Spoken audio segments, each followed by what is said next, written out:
Assalamualaikum warahmatullahi wabarakatuh. Selamat bertemu kembali dalam mata kuliah desain game. Kali ini kita akan membahas tentang desain level pada game yang akan kita buat, ya.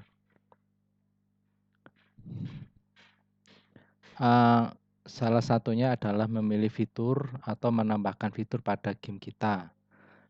Ada beberapa catatan. Yang pertama, kita itu ceritanya bagaimana? Apakah cerita tradisional atau zaman dulu atau zaman modern? Jadi gerakan menembaknya, bergeraknya berbeda ya. Kemudian alat-alatnya ya. Kemudian kita harus memiliki prototipe dengan mekanika yang diinginkan ya. Kemudian juga kita perlu melihat apakah sebuah game itu perlu memiliki misalnya 25 level atau perlu ditambahi yang lain-lainnya. Yang jadi permasalahan adalah terlalu banyak ide, ada yang ingin menambahi level, ada yang ingin mengurangi. Jadi jika kita mentok atau merasa buntu, kita bisa tunjukkan kepada beberapa teman untuk didiskusikan bagaimana langkah selanjutnya. Kemudian jenis fitur yang ada misalnya kita bisa asumsikan bahwa game bergaya arcade yang khas. Kemudian di situ kita bisa memberi pilihan pemain dapat menggunakan apa saja. Kemudian pemain harus mengatasi musuhnya apa saja. Apakah juga harus ditambahi dengan menyelesaikan teka-teki atau bagaimana? Misalnya di sini pemain dapat menggunakan kemampuannya menyerang, misalnya berenang, terbang ya. Kemudian peralatan dipakai adalah apa? Misalnya senjatanya apa saja, baju besi, kendaraannya. Kemudian karakter yang ada insinyur, ada villager, ada penyihir, ada medis. Kemudian bangunan, ada garasi, barak, gudang senjata. Kemudian rumah penduduk dan seterusnya. Selain itu, yang harus diatasi oleh pemain misalnya lawan. Ya, misalnya dengan kemampuan baru, kemudian hambatan, jebakan ya, kemudian teka-teki, ada medan perang tertentu atau medan permainan yang harus diselesaikan, kemudian lingkungannya ada di mana? Di medan perang, kemudian iklimnya bagaimana ya. Kemudian pengkategorian dapat membantu memutuskan identitas permainan. Misalnya game mungkin menginginkan berbagai macam rintangan atau banyak karakter ya. Ini semuanya tergantung dari tim yang memutuskan. Kemudian pasal-pasalnya juga perlu dilihat ya. Kemudian contoh misalnya kiat tentang memeriksa tiap level pada game Koala. Misalnya level Pie in the Sky ya. Koala mengambil jetpack dan semuanya berubah menjadi 3D. Dan kemudian kita bisa terbang melalui labirin yang dapat diselesaikan dengan kecepatan sekian, sekian, sekian. Ya, kemudian juga kita perlu melihat pemain itu akan merasa bosan atau malas jika fiturnya terlalu banyak. Ini perlu kita pertimbangkan ya. Kemudian pada saat menyusun sebuah game juga perlu diperhatikan jangan terlalu mudah misalnya. Kemudian ini ada level-level selanjutnya bisa kita baca nanti ya. Bisa Anda baca sendiri. Jadi ini tiap-tiap levelnya bagaimana caranya ya. Perlu diperiksa atau dilihat dulu pada saat mengembangkan game itu. Nah ini alur gamenya. Stage itu level 1, stage 2 level 2, stage 3 level 3. Ya. Biasanya pada game-game baru terutama yang membutuhkan banyak panel, pemain ini perlu belajar banyak pada stage 1 ya. Karena masih baru jadi kemajuannya bisa lambat. Kadang-kadang menyerah, "Ah, kurang ramai, besok aja tak lanjutkan." Nah, biasanya gitu. Desainer game perlu memastikan cukup kemajuannya perlu berlanjut, pemain merasa tidak bosan dan penasaran terus. Nah, itu ya. Kemudian pada level 2 karena sudah pengalaman di level 1 pemain sudah sudah banyak mengetahui keterampilan dan tombol-tombol apa saja yang perlu ditekan dan seterusnya ya. Kemudian tahap 3 adalah menguasai tantangan, semakin banyak tantangan. Jadi jangan sampai pemain merasa bosan kok sama sih dengan level 1, level 2. Nah, ini perlu tambah apa ya. Kemudian alur ceritanya pertahankan tahap 2 dengan memperkenalkan fitur baru ya. Di sini ada easy, medium, hard ya. Jadi mudah, sedang dan sulit ya. Kalau terlalu curam mungkin pemain bisa menyerah karena frustasi karena terlalu tajam bedanya antara level yang sebelumnya dan yang akan dilalui ya. Kalau terlalu mudah atau dangkal pemain cepat bosan dan berhenti, kok musuhnya itu-itu aja, cara-caranya gitu aja, gampang mati musuhnya lah itu. Kemudian cara membedakannya harus banyak menguji permainan ya. Jadi trial and error masih diperlukan tanpa meninggalkan alur siklus pengembangan sebuah game ya. Jadi ini pada prakteknya membuat sebuah plot atau cerita atau level itu kalau bisa mungkin bisa seperti roller coaster. Naik pelan-pelan lalu banyak kejutan-kejutannya ya. Kalau jalan raya itu lurus saja ya, kayaknya lempeng-lempeng aja. Nah, itu kurang tantangan kadang-kadang ya. Kemudian di sini juga banyak RPG yang memiliki monster semakin tangguh dengan level yang ada. Misalnya di level 1 sekali pukulan mungkin mati, level 2 perlu 3 pukulan, level 5 dan seterusnya. Nah, itu mungkin seperti itu ya, tapi bisa juga disesuaikan dengan ide ceritanya. Jadi akan membosankan, pokoknya intinya kita jangan membuat pemain itu merasa bosan gimana caranya, ya. Nah, kemudian untuk panduannya tentukan berapa banyak level ya. Kemudian kita harus membagi menjadi kelompok yang mudah, sedang, dan sulit ya. Jadi seperti yang sudah disampaikan sebelumnya, untuk yang mudah itu bagi yang belum pernah main sebelumnya, yang sedang, yang sudah biasa main ya di sedang, kalau yang berkualitas dia akan butuh tantangan lebih ya.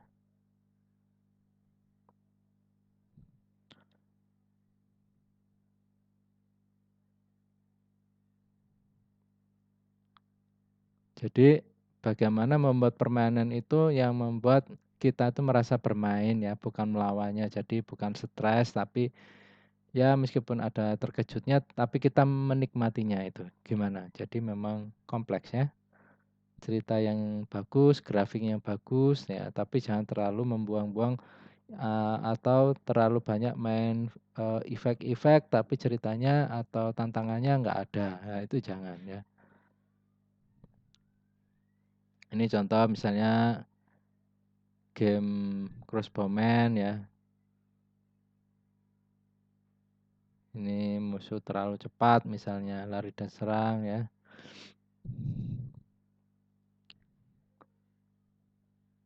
Jadi biarkan pemain itu menang bukan desainernya. Mungkin desainernya merasa misalnya begini, wah tak buat sulit biar pemainnya nggak lulus-lulus.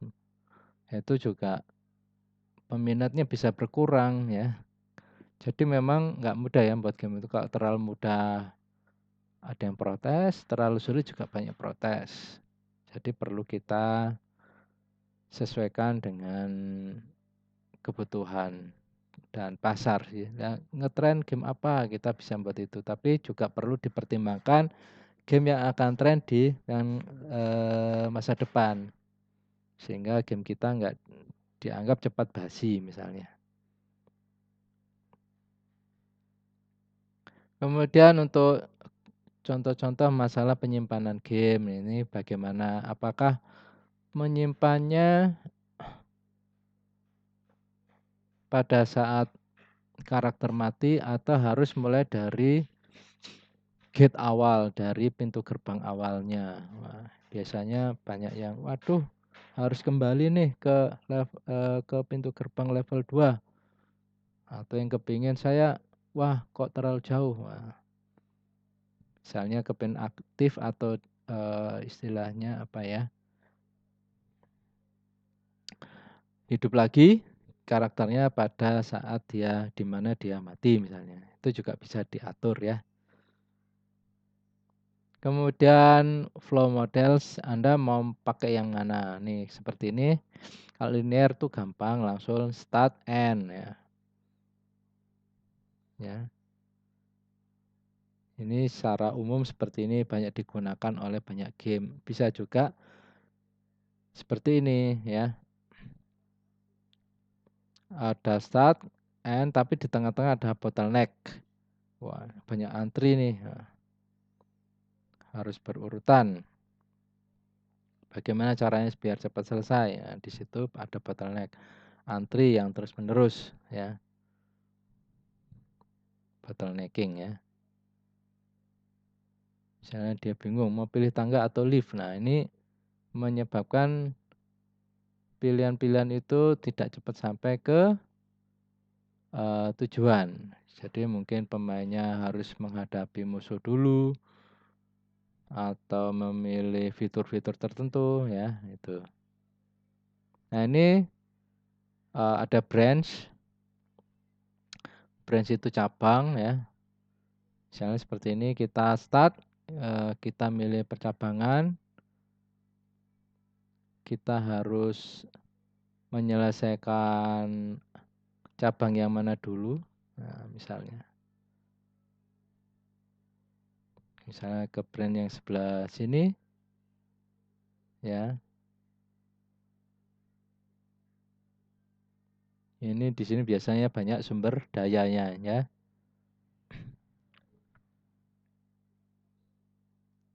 Kemudian ada juga yang seperti ini, objektif ya, banyak tugas. Mana tugas dulu yang perlu dilanjutkan sebelum ke akhir. Banyak task, banyak pekerjaan objektif. Oh ini dulu, yang mana? Ini sama semua, nanti juga bisa ke akhir. Kalau belum menyelesaikan salah satu nggak bisa ke akhir, itu bisa juga. Ya. Contohnya adalah game GTA. Itu bisa salah satu contohnya dari Flow Open ini. Nah, ini hub and spokes ya. Start. Wah, saya mau ke level mana nih? Level A dulu, level B dulu, level D, level C. Jadi ini nggak berurutan, nggak langsung dari, kalau tadi kan dari linear start ke end. Kalau ini Anda memilih yang mana? Ya. Ini biasanya kalau di game-game itu ada bentuknya seperti ada map-mapnya, ada pulau-pulaunya. Saya mau menyelesaikan ke sini dulu, ke sini lah, itu bisa ya.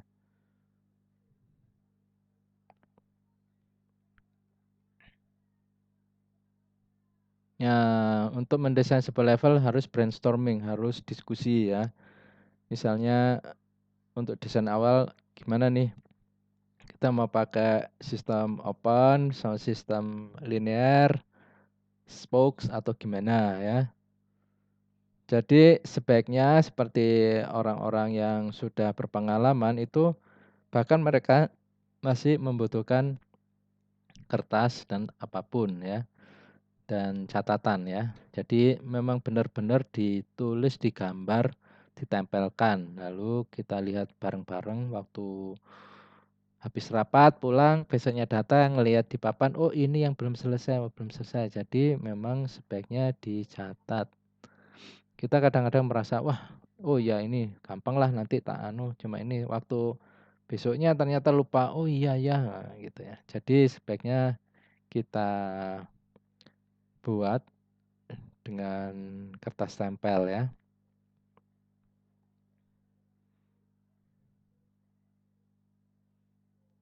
Nah, ini seperti ini. Kita tempel, mau pakai apa? Playernya, terus ada pemain stealth-nya, ada silumannya, atau misalnya tanpa terlihat, pemain tak terlihat, atau musuhnya nggak terlihat. Nah, itu bisa diatur. Ya, sel diagram. Ini contohnya adalah Quake. Anda pernah main Quake atau Doom atau apa ya? Biasanya ini kalau gampang pusing ya kalau main ini karena 3D masuk ke lorong-lorong bersebelahan, kadang-kadang kita merasa masih berputar-putar di ruang itu saja ya ini ya. Biasanya seperti ini arsitekturnya ada 2 kamar utama terhubung oleh 3 lorong utama atau lebih. Ada beberapa jalan buntu, kemudian tidak ada tempat untuk bersembunyi ya. Memaksa pemain untuk terus bergerak, kalau enggak dia akan dicari oleh monster-monster ya. Kalau berkemah atau berdiam diri sebentar kemungkinan akan berakibat fatal. Karena kemungkinan dia sudah terkepung oleh monster-monster. Ya. Kemudian penempatannya supaya player tetap bisa hidup, mungkin bisa ditambahkan senjata murah dan mudah untuk ditemukan ya. Atau kita kasih teka-teki untuk senjata yang bagus ditaruh di jalan buntu ya. Jadi berbagai macam cara ya. Anda sendiri yang punya ide. Semakin nyeleneh mungkin bisa bagus, tapi juga harus ikut standarisasi. Jangan nyeleneh tapi ngawur gitu ya. Maksudnya nyeleneh itu unik ya, maksud saya bukan nyeleneh ngawur ya. Nah itu. Hasilnya dari desain Quake ini apa ya? Ini bisa dimainkan 2-8 pemain. Tidak pernah usang, mungkin bukan Quake tapi jenisnya jadi berbeda-beda. Mungkin bisa dilihat contohnya mungkin Counter Strike, masuk ke ruangan-ruangan, nembak-nembak ya. Mungkin dia mengikut Quake atau bagaimana. Kemudian strateginya terbuka untuk siapa saja. Ya, seperti kalau Counter Strike, Anda tinggal komunikasi dengan tim Anda untuk memenangkan pertempuran ya. Mungkin game-gamenya juga sama ya. Ini kartu ya.